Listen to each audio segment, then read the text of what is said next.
शक्तिपात। शक्तिपात शब्द का मूल रूप से अर्थ है शक्ति का अवतरण। ये मूलतः मानव शरीर में निष्क्रिय ब्रह्मांडीय शक्ति की जागृति के लिए शक्तिपात पद्धति के संतों के प्रयोग के लिए एक तकनीक है। शक्तिपात का निष्पादन कौन कर सकता है और शक्तिपात का निष्पादन किस पर किया जा सकता है? जब शक्तिपात का निष्पादन किया जाता है तो क्या होता है? ये प्रश्न है जिनके बारे में मैं सामान्य पाठक के लाभ के लिए जो इस विषय से परिचित नहीं है संक्षेप में बताऊंगा।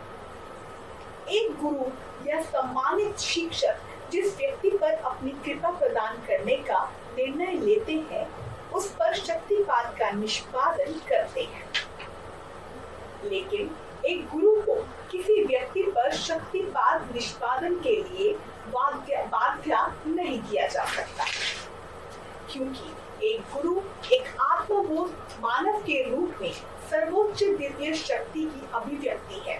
इसीलिए यदि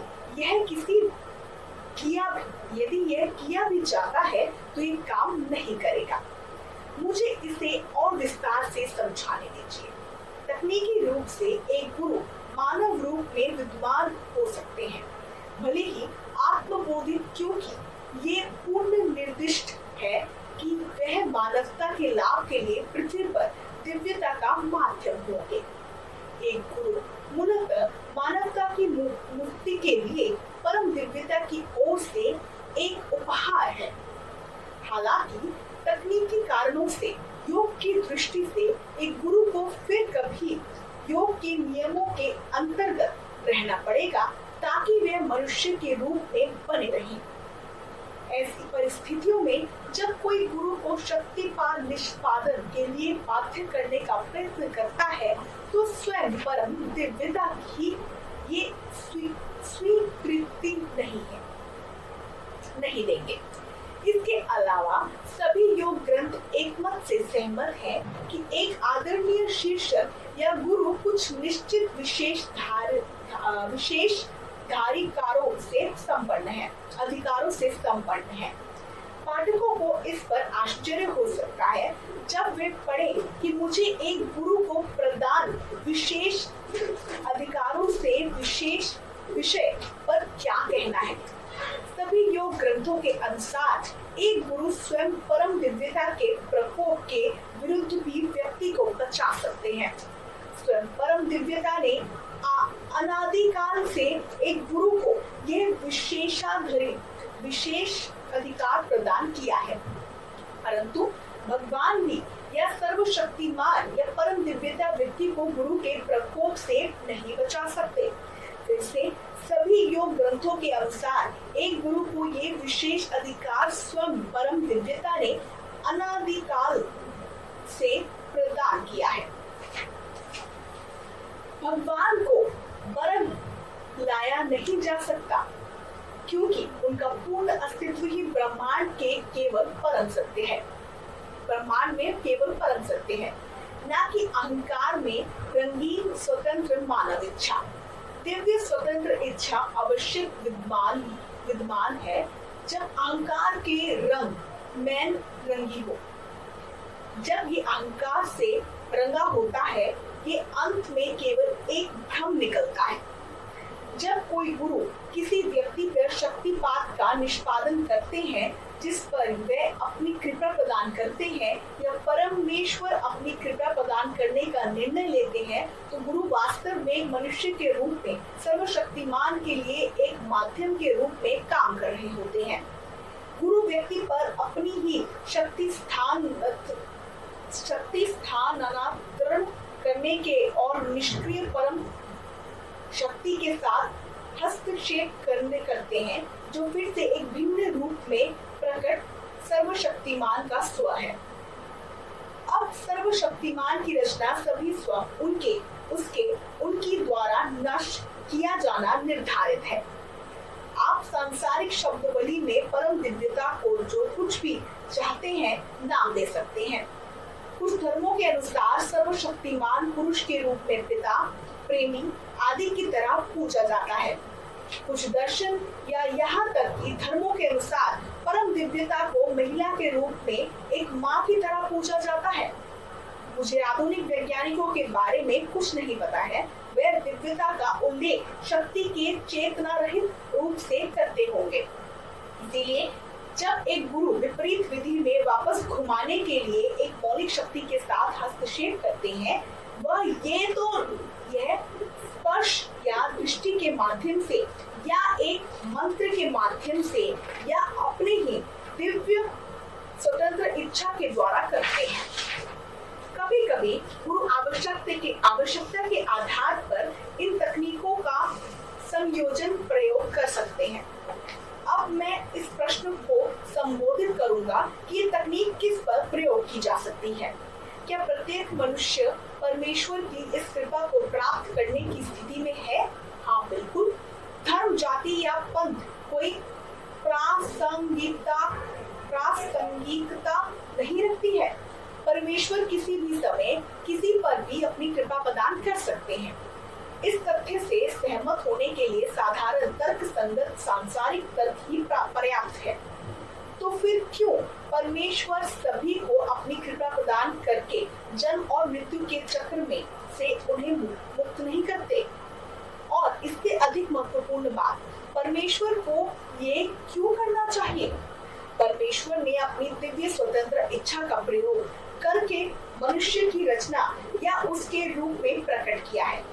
ये मनुष्य का परमेश्वर की इच्छा के विरुद्ध अपनी संसारी स्वतंत्र इच्छा का उपयोग का प्रश्न ही कहाँ उठता है?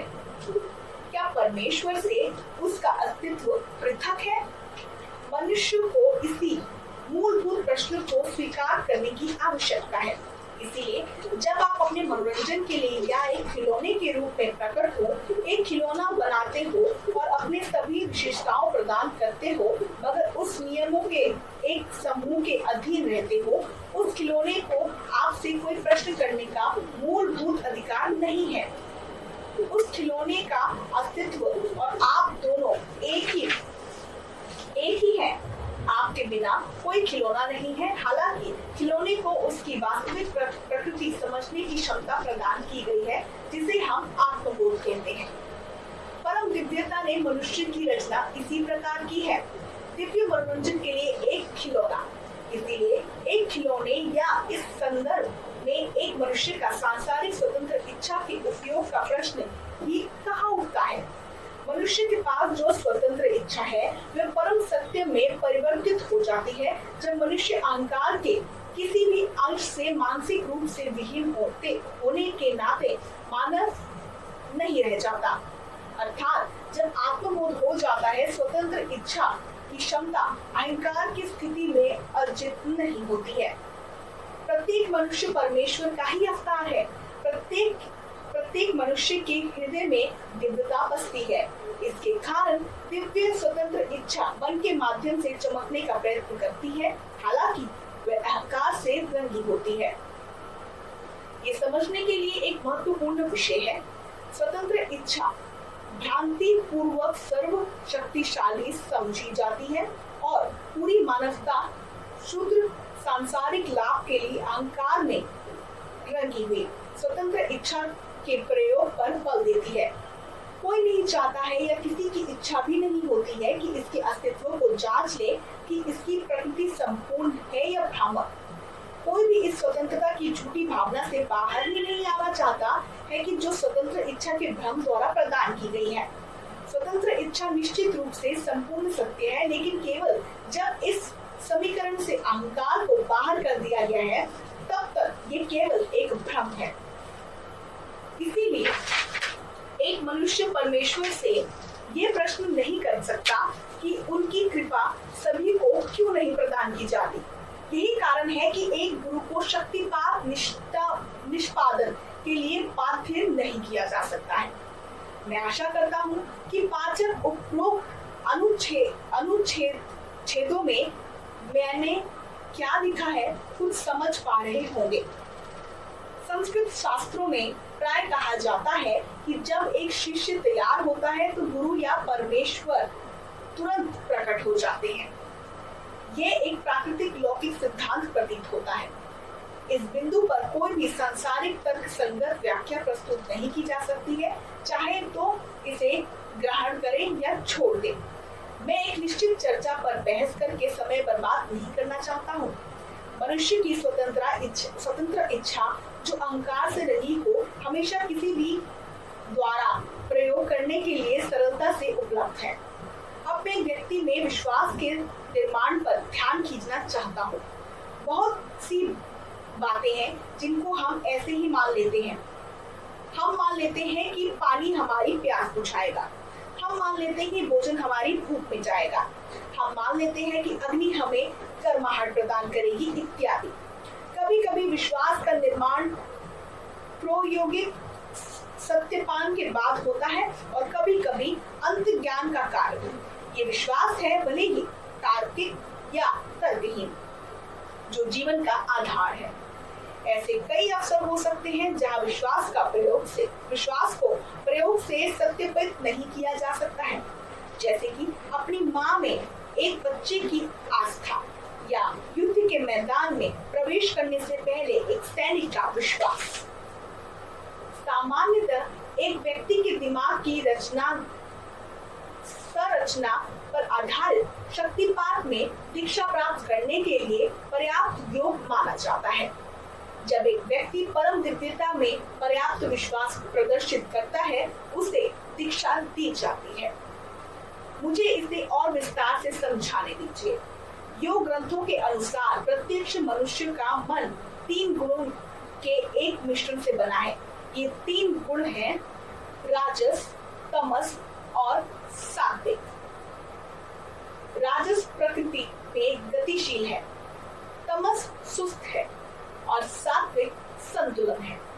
सभी रूपों में सृजन राजस गुण के कारण होता है, सभी रूपों में विनाश तमस गुण के कारण होता है और सभी रूपों में रख खराब या जीवनाधार साहित्य गुण के कारण होता है।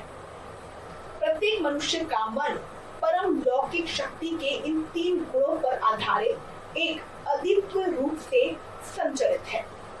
इसके अलावा व्यक्ति के मन में इस संयोजन में भी लगातार परिवर्तन होता है, जो मन के विचारों और भावनाओं से विभिन्न संशोधनों को जन्म देती है। जब ये सभी तीनों गुण स्वयं व्यक्ति में संतुलन की स्थिति में होती है, व्यक्ति लौकिक शक्ति के बंधन पर विजय प्राप्त कर लेता है। वे मन की एक शांत अवस्था या विचार विहीन अवस्था में प्रवेश कर जाते हैं। ऐसे में कम से कम सैद्धांतिक रूप से आत्मबोध हो जाना चाहिए। एक साधारण मनुष्य में संतुलन की ये स्थिति उसके दैनिक जीवन में अनेक अवसरों पर होती है, लेकिन ये अधिक देर ठहरती नहीं। और जब ये होता है, मनुष्य भी या क्या है पहचानता नहीं है। ठीक एक मणि की तरह, जिसे एक निर्धन व्यक्ति पहली बार देखने पर पहचानने में समक्ष नहीं हो सकता है। कोई ऐसे ही अकस्मात आत्मा बोध के लाभ से अवगत नहीं हो जाता। अब मैं व्यक्ति के मन में 3 गुणों की अनूठी रचना के विषय पर वापस आता हूँ। एक व्यवस्थित धार्मिक प्रक्रिया के माध्यम से या एक योग प्रणाली के लगातार अभ्यास के माध्यम से मन धीरे धीरे संतुलन की स्थिति में ठहरने लगता है। हालांकि अभी इस अवस्था में कोई स्थिरता नहीं है। व्यक्ति का मन तेजी से एक बहुत ही अव्यवस्थित ढंग से एक अवस्था से दूसरे से झेलने लगता है। मन की ये अव्यवस्थित अवस्था ब्राह्मण दुनिया या दैनिक जीवन में भी व्यक्ति द्वारा निष्पादित कार्यों में प्रकट होती है। क्या पाठक एक ऐसे व्यक्ति के चरित्र की कल्पना कर सकते हैं? हर एक भले काम के लिए व्यक्ति एक समान बुरा काम करेगा। इस प्रकार से गुण और अवगुण में एक संतुलन अर्जित होता है। प्रत्येक संचित पाप के लिए गुण का एक समान संग्रहण होता है। परिणाम स्वरूप इस व्यक्ति का चरित्र एक संत सहपापी की तरह विकसित होने लगता है। इस प्रकार का व्यक्ति दूसरे दूसरे शब्दों में कहें तो बहुत अधिक भटकता नहीं है। यह गंभीरता से किसी भी अच्छे पथ या बुरे पथ पर नहीं जाता है। किसी तरह व्यक्ति लगातार संतुलन की स्थिति की ओर वापस संघर्ष करता है, हालांकि वह कभी उसको मिलती नहीं है। इस प्रकार का व्यक्ति जैसे तैसे इस तरह की स्थिति में रहने में सफल हो जाता है, जिसमें वह सर्वशक्तिमान के दिव्य मनोरंजन के लिए अब उपयोगी नहीं रह जाता है। व्यक्ति एक बच्चे के समान रूठ जाता है। परम दिव्यता पर व्यक्ति का यही रोष भरा विश्वास है जो शक्तिपात द्वारा दीक्षा के लिए आवश्यक अनिवार्य घटक है। इस बिंदु पर गुरु या दिव्यता आकांक्षी के सामने प्रकट होते हैं। व्यक्ति में कुंडलिनी शक्ति सक्रिय हो जाती है और व्यक्तिगत स्तर पर सृजन उसी मौलिक बल द्वारा ही पूर्वोदय होने पर पूरी तरह से तैयार हो जाती है जिसने उसे बनाया था। अब ये प्रश्न की शक्तिपात कैसे निष्पादित की जाती है, जैसे कि मेरे गुरुजी द्वारा व्याख्या किया गया है कि ये 4 लोकप्रिय विधियों के माध्यम से किया जाता है। यह या तो स्पर्श, दृष्टि, दिव्य, स्वतंत्र इच्छा के प्रयोग या एक मंत्र के माध्यम से किया जाता है। कभी कभी जब आवश्यक हो तो गुरु द्वारा इन तकनीकों का संयोजन प्रयोग किया जा सकता है।